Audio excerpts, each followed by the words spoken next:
کیوں کینیا چلے گئے ارشد شریف صاحب؟ مجھے بھی یہ سوال کئی دفعہ ذہن میں آیا ہے جب سے میں نے اس واقعے کے حوالے سے سنا ہے کہ آخر وہ کیوں کینیا چلے گئے۔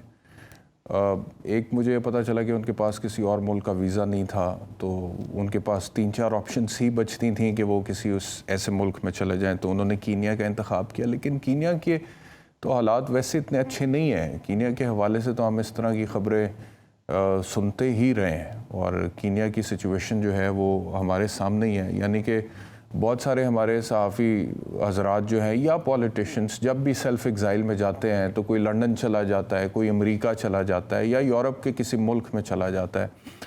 تو ارشد شریف صاحب نے کینیا کا انتخاب کیا، ایک یہ عجیب بات ہے۔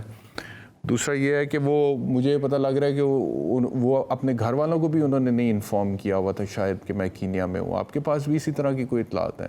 اور میں حامد میر صاحب کو سن رہا تھا، وہ یہ کہہ رہے تھے کہ وہ آسما جہانگیر سیمینار جو تھا آزادی اظہار رائے کے حوالے سے، وہاں پر ارشد شریف سے ریکویسٹ کی کہ جی آپ آ جائیں، بول دیں، تو وہ نہیں آئے کیونکہ وہ اپنی لوکیشن ڈسکلوز نہیں کرنا چاہتے تھے۔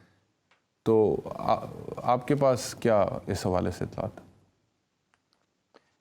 دیکھیں، ایک تو یہی کہ برطانیہ کا ان کے پاس غالباً ویزا کا مسئلہ تھا، اور کینیا جس طرح آپ نے ذکر کیا کہ وہ ملک ہے جہاں پہ آن ارائیول آپ کو ویزا مل جاتا ہے، اس وجہ سے انہوں نے وہاں پہ جانے کا فیصلہ کیا۔ اور دوسری بات یہ ہے کہ وہ اپنی لوکیشن واقعی ظاہر نہیں کرنا چاہتے تھے۔ میں نے ان کو جب پتا چلا کہ وہ پاکستان سے نکلے ہیں اور مجھے یہ اطلاع ملی کہ وہ اس وقت برطانیہ کی طرف آ رہے ہیں، تو میں نے اسی وقت ان کو جو ان کا نمبر تھا واٹس ایپ، اس پہ میسج کیا اور کہا کہ جی آپ اگر برطانیہ جا رہے ہیں، تو میں بھی اس وقت برطانیہ میں تھا، تو کوئی ایشو نہیں ہے، میں یہاں پہ موجود ہوں، تو مطلب کوئی ایسا مسئلہ نہیں ہے، جو بھی ہوگا آپ آ جائیں خیر خیریت سے۔ تو وہ میسج آج تک ڈیلیور نہیں ہوا۔ اٹ مینس کہ انہوں نے اپنی سمز وغیرہ وہ بند کر دی تھیں، اپنا نمبر وہ بند کر دیا تھا۔ پھر ان کی جو اہلیہ ہیں ان سے میری بات ہوئی تقریباً 1.5 ہفتہ پہلے، تو اس وقت بھی انہوں نے مجھے بتایا کہ ارشد بھائی بالکل ٹھیک ہیں، کسی ملک میں ہیں۔ میں نے کہا میں آپ سے نہیں پوچھوں گا کہ وہ کس ملک میں ہے، اس لیے کہ آبویسلی وہ اپنی لوکیشن ظاہر نہیں کرنا چاہتے، تو میں نے ان سے نہیں پوچھا، پر انہوں نے مجھے یہ بتایا اور تسلی دی کہ آپ وہ بالکل ٹھیک ہے۔ تو یہ تو مجھے پتا تھا کہ وہ اپنی لوکیشن ظاہر نہیں کرنا چاہتے، اسی وجہ سے وہ جو اپنا پرانا نمبر ہے اس میں بھی وہ مطلب بڑا کم اس سے کانٹیکٹ کر رہے تھے لوگوں کے ساتھ، اور غالباً ان کا کوئی نمبر وغیرہ دوسرا کوئی UK کا نمبر بھی تھا ان کے پاس۔ تو یہ تو ظاہر ہے۔ اب یہ کیا وجہ ہے کیوں وہ اپنی لوکیشن ظاہر نہیں کرنا چاہتے تھے؟ کیا وہ پاکستان سے باہر بھی خود کو غیر محفوظ سمجھ رہے تھے؟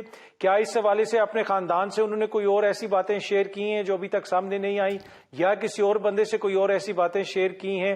تو یہ ساری جب تحقیقات اگر ہوں گی تو یہ ساری چیزیں سامنے آئیں گی کہ وہ کون سے خدشات تھے، تحفظات تھے جن کی وجہ سے ارشد شریف صاحب نہیں چاہتے تھے کہ جس طرح آپ نے بھی ذکر کیا، ایک بڑی اچھی اپرچونٹی تھی ان کے پاس کہ آسما جہانگیر کانفرنس کے اندر وہ جاتے، خطاب کرتے، بتاتے کہ میرے ساتھ کیا ہو رہا ہے، لیکن اس سے پھر ان کی لوکیشن کا ایکسپوز ہونے کا اندیشہ تھا، تو وہ وہاں پہ نہیں گئے۔ تو یہ اب تحقیقات ہوں گی تو یہ چیزیں سامنے آئیں گی۔